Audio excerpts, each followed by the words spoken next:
হলো রাইসা, ক্লাস 5-এ পড়ে। আর এ হলো মাইসা, ক্লাস 4-এ পড়ে। এরা হলো দুই বোন। এদের প্রত্যেকটা বিষয়ে মারপিট আর ঝগড়া লেগেই থাকে। এদের মিলমিশ করানো ভীষণ মুশকিল। দুই বোনে যখনই বাড়িতে থাকে কোনো না কোনো বিষয় নিয়ে তাদের মধ্যে ঝগড়া লাগবেই। তাদের ঝগড়া চোটে বাড়িতে কাকপক্ষী পর্যন্ত বসতে পারে না। তাদের দুই বোন যখন ঝগড়া শুরু করে তখন পাড়া প্রতিবেশীও জানতে পারে যে দুই বোন একসঙ্গে হয়েছে। এখন রাইসা আর মায়েসার মা অতিষ্ঠ হয়ে গেছে দুই বোনের ঝামেলার চোটে।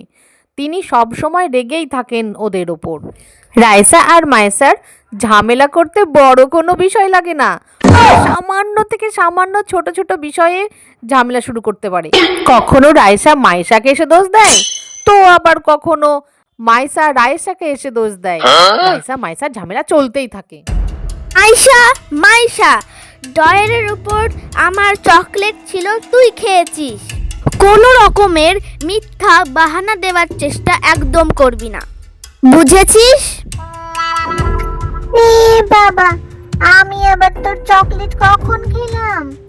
ওরে ওরে, দেখেছো কি মিথ্যে কথা বলে। তুই যে চকলেটটা খেয়েছিস সেটার আমার কাছে শক্ত পোক্ত প্রমাণ আছে। এই বেটা রাইসা, তখন থেকে কিছু বলছি না বলে না? খুব প্রমাণ আছে করছো। আমি চকলেট খেয়েছি, তোকে এসে কেউ বলে গেছে নাকি? আমার চকলেট যেখানে ছিল সেইখানে মেঝেতে তোর চুলের ক্লিপ আর আমার চকলেটের র্যাপার পড়ে আছে। তুই না গেলে কি করে তোর ক্লিপ ওখানে পড়ে থাকবে?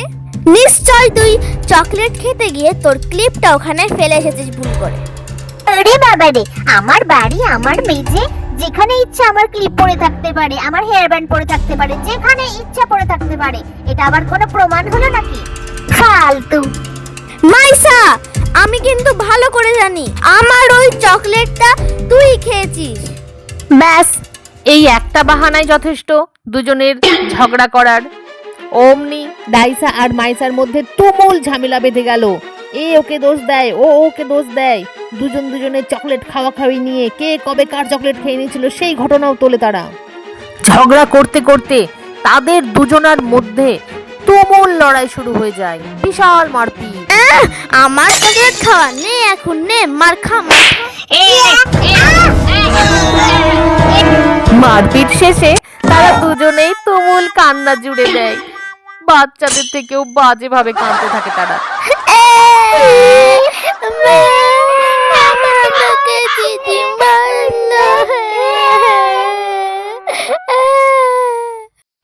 এত কান্নাকাটি চিৎকার শুনে রাইসা মাইসার মা রেগে মেগে বেরিয়ে আসে তাদের দিকে তাড়া করে। হ্যাঁ রে, তোদের জ্বালাতে কি আমি একটু শান্তি করে ঘুমাতেও পারবো না? সারাক্ষণ শুধু ঝগড়া ঝগড়া ঝগড়া। বল এবার কি নিয়ে ঝগড়া করছিস? দুজনকেই আজকে মেরে তক্তা বানিয়ে দেবো। মা, আমি কিচ্ছু করিনি, বনি আমার চকলেট খেয়ে ফেলেছে। না মা, আমি দিদির চকলেট খাইনি মা, সত্যি বলছি। না, তুই মিথ্যা বলছিস। মাইসা, আমি কিন্তু তোমাকে একটু আগে ওই ঘরে চকলেট খেতে দেখেছি। ওটা কি রাইসার চকলেট ছিল? তুমি দিদি চকলেট খেয়ে নিয়েছো? না মা, ওটা আমারই চকলেট ছিল। আমাকে মিন্টু কাকু আজকে ওই চকলেটটা দিয়েছিল। মিন্টু কাকু চকলেট দিয়েছে তোকে?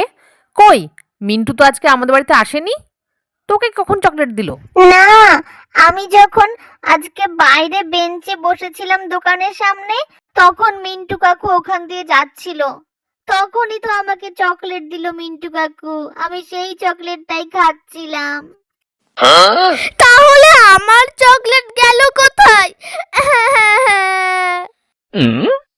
ঠিক তখনই রাইসা এবং মাইসার বাবা রুম থেকে হাঁটতে হাঁটতে বাইরে বেরিয়ে আসে। हे मेरे अंगने में तुम्हारा क्या काम है मेरे अंगने में। আজকালকার বাচ্চাদের চকলেট কত সুন্দর হয়েছে খেতে, দেখেছো? আমাদের বেলায় কই এই রকম সুন্দর চকলেট তো তৈরি হতো না। এইরকম টেস্টি চকলেট তো পাওয়াই যেত না। ওই রুমে ডয়ারের উপর একটা চকলেট ছিল, আমি খেয়ে দেখলাম, ভেরি টেস্টি। হ্যাঁ,